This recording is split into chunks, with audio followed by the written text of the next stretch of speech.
Les gardes forestiers du parc national des éléphants d'Oto, le troisième plus grand parc national d'Afrique du Sud, sont passionnés par les éléphants dont ils ont la charge.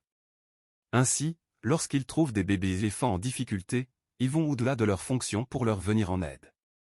Ce fut le cas d'un éléphanteau qui était sur le point de se noyer, jusqu'à ce qu'un garde intervienne. Ce que fit alors le troupeau d'éléphants adultes sauvages toucha profondément le cœur de tous et laissa tout le monde sans voix. Les éléphants, comme nous le savons tous, comptent parmi les plus grands animaux de la planète. Chaque fois que les gens ont la chance de les voir de près, ils sont émerveillés par leur magnificence. C'est pourquoi leur présence dans les safaris, les zoos et les parcs d'attractions du monde entier attire autant d'attention. Alors que beaucoup de ces animaux vivent en captivité, une partie de la population vit encore à l'état sauvage. Les éléphants sont très capables de se débrouiller seuls et sont autosuffisants, c'est pourquoi on les laisse généralement tranquilles. Cependant, il arrive parfois qu'une petite intervention humaine puisse sauver la vie de ces précieux animaux. Bien souvent, ce sont les bébés éléphants qui ont besoin d'un coup de main. Ils peuvent se retrouver coincés ou piégés, et même si leurs parents font tout pour les aider, l'intervention humaine peut faire toute la différence.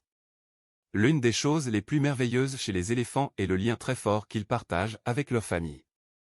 Ce ne sont pas seulement les mères qui s'occupent des petits, mais aussi les tantes et les grands-mères. Ils pleurent même la perte d'un éléphanteau mort-né ou décédé, et les familles se rassemblent autour des mères en deuil, ce qui est extrêmement émouvant à voir. C'est pour cela que des parcs comme le parc national des éléphants d'Ado existent, pour protéger ces animaux incroyables, notamment des braconniers sans cœur, et leur permettre de vivre en liberté tout en restant surveillés. Le parc national des éléphants d'Ado est reconnu pour ses efforts de conservation. Les éléphants y vivent dans un environnement aussi naturel que possible, mais les humains veillent régulièrement sur eux. Cela permet aux gardes d'intervenir rapidement lorsqu'un éléphant est en danger. L'objectif principal est d'éviter les morts inutiles et d'aider l'espèce à se développer naturellement. La plupart du temps, les gardes patrouillent simplement dans le parc pour garder un œil sur les troupeaux. Mais parfois, ils doivent intervenir et cela devient toujours délicat. Dans cette histoire, un éléphanteau âgé de seulement quelques jours a été retrouvé luttant pour sa vie après être tombé dans un point d'eau. Lorsqu'ils sont nouveau-nés, les éléphants sont petits et courts, mais assez lourds. Le petit essayait de se hisser, mais n'y parvenait pas. Comme on pouvait s'y attendre, le troupeau s'est uni pour tenter de sauver le jeune. Les gardes qui ont assisté à la scène ont raconté à quel point il était inspirant de voir ces créatures immenses coopérer pour aider le petit. Ils ont commencé à asperger les bords du trou d'eau pour les ramollir et ont piétiné le sol afin d'en briser les rebords pour que le bébé puisse sortir. Mais le sol était trop dur. Malgré leurs efforts, le troupeau n'a pas réussi à l'en sortir. L'éléphanteau, pris de panique, s'agitait frénétiquement pour s'échapper.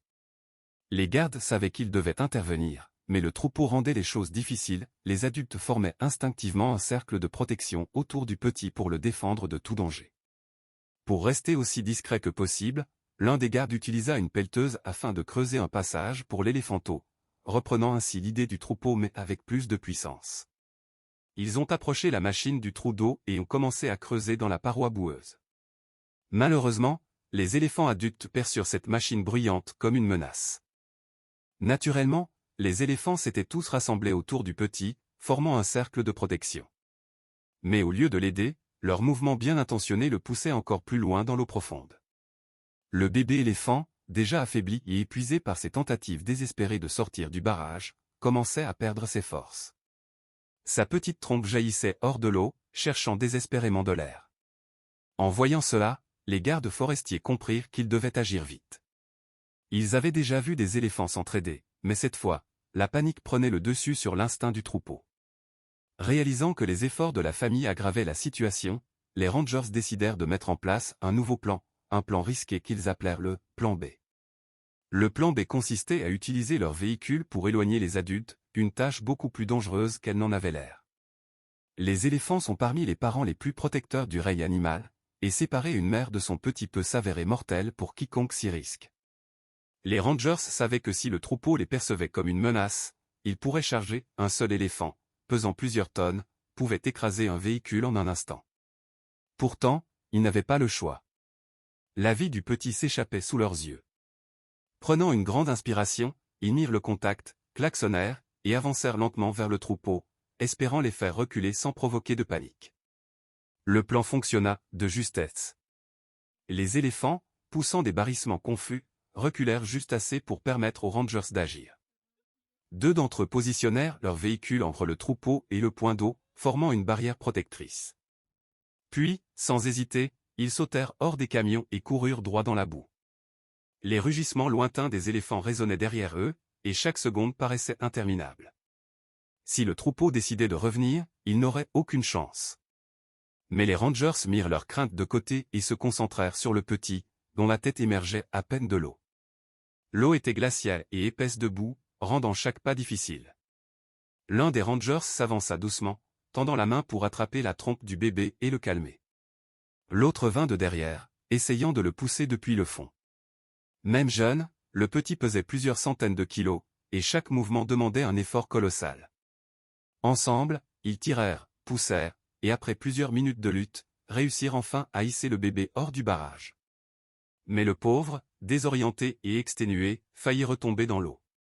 Réagissant vite, ils le rattrapèrent et le maintinrent debout jusqu'à ce qu'il retrouve l'équilibre.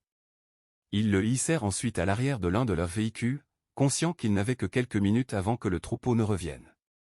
Le bébé, haletant, semblait à la fois effrayé et intrigué par ses sauveurs. Ses grands yeux bruns suivaient chacun de leurs gestes. Après avoir roulé sur une courte distance, les Rangers le déposèrent délicatement près de l'endroit où les éléphants s'étaient éloignés, puis montèrent rapidement dans leur véhicule pour s'éloigner. Il était crucial que la mère retrouve son petit sans se sentir menacée. Mais, contre toute attente, une chose incroyable se produisit.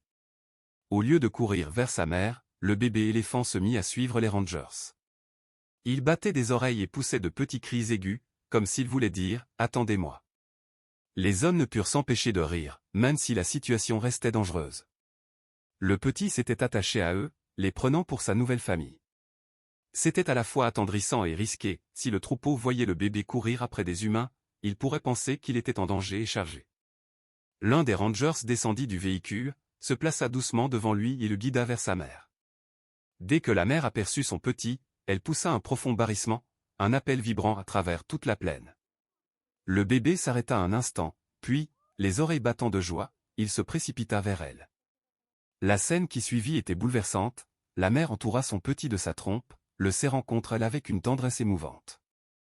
Les autres éléphants s'approchèrent, poussant des sons graves, comme pour célébrer le retour du petit.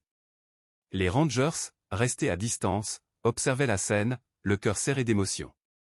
Mais le plus beau moment était encore à venir. Le troupeau se tourna lentement vers les Rangers. Pendant quelques secondes, les hommes retinrent leur souffle, incertains de ce qui allait se passer. Puis, soudain, les éléphants se mirent à barrir bruyamment, des sons puissants, résonnant dans tout le parc. Ce n'était pas un cri de menace, mais un remerciement. Les Rangers restèrent immobiles, émus, réalisant qu'ils assistaient à une démonstration rare et magnifique de gratitude animale. À cet instant, il n'y avait plus de frontière entre l'homme et l'animal, seulement la vie, reconnaissant la vie.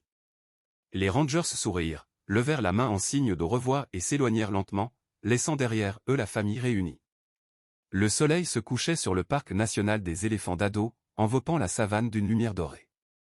Le troupeau s'éloigna paisiblement, le petit marchant tout contre sa mère. Des moments comme celui-ci nous rappellent que la compassion n'est pas propre à l'homme. Elle existe chez chaque être vivant qui partage cette planète avec nous. Même si les éléphants ne parlent pas notre langue, leurs gestes en disent bien plus long que des mots, un simple « merci » exprimé par la nature elle-même. Une leçon d'humanité et d'harmonie, prouvant que nous faisons tous partie d'un même monde, unis par l'empathie et la beauté du vivant.